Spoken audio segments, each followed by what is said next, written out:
Swiss ব্যাংকে বাংলাদেশিদের গচ্ছিত টাকা ফিরিয়ে আনতে সুইজারল্যান্ডের সাথে সমঝোতা চুক্তির জন্য পাঠানো চিঠির উত্তর এখনো বাংলাদেশ ব্যাংকের কাছে আসেনি। তাই সুইস ব্যাংকের কর্মকর্তাদের সাথে দেখা হলে বাংলাদেশ ব্যাংক কর্মকর্তারা সমঝোতা চুক্তির তাগাদা দিতে চায় বলে জানা গেছে। সুইস ব্যাংকে বাংলাদেশিদের টাকা রাখার পরিমাণ বেড়েছে। প্রায় 1 মাস আগে সুইজারল্যান্ড থেকে এমন খবর প্রকাশিত হবার পর নড়েচড়ে বসে বাংলাদেশ ব্যাংক।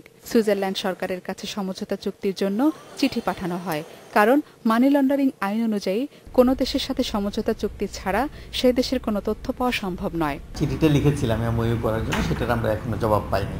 তবে আমাদের বিশ্বাস যে এমওইউ তারা আমাদের সাথে করবে, কারণ আমরা উভয় পক্ষই এগমন গ্রুপের মেম্বার।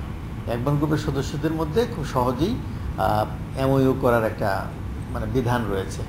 চিঠির জবাব না পেলে সুইজারল্যান্ডের সাথে যোগাযোগের অন্য কোনো উপায় নেই বলে জানায় বাংলাদেশ ব্যাংক। তবে আন্তর্জাতিক কোনো অনুষ্ঠানে দেখা হলে এ নিয়ে কথা বলা যেতে পারে বলে মনে করছে বাংলাদেশ ব্যাংক। চিঠি লেখা ছাড়া আন্তর্জাতিক সম্মেলনগুলোতে আমরা যখন অ্যাটেন্ড করি, মানি লন্ডারিং এবং টেররিস্ট ফাইন্যান্সিং সংক্রান্ত সম্মেলন, সেখানে যদি এফআইইউ কর্তৃপক্ষকে আমরা ইনফ্লুয়েন্স করতে পারি এবং তাদেরকে উদ্বুদ্ধ করতে পারি, সেক্ষেত্রে হয়তো কাজ হতে পারে কিছুটা। এছাড়া চিঠি লিখে বা বারবার তাগাদ করে এই নর্মালি হয়তো কাজ নাও এগোতে পারে।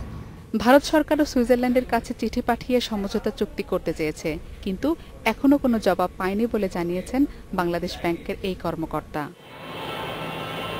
জিমি আমির, ইন্ডিপেন্ডেন্ট নিউজ, ঢাকা।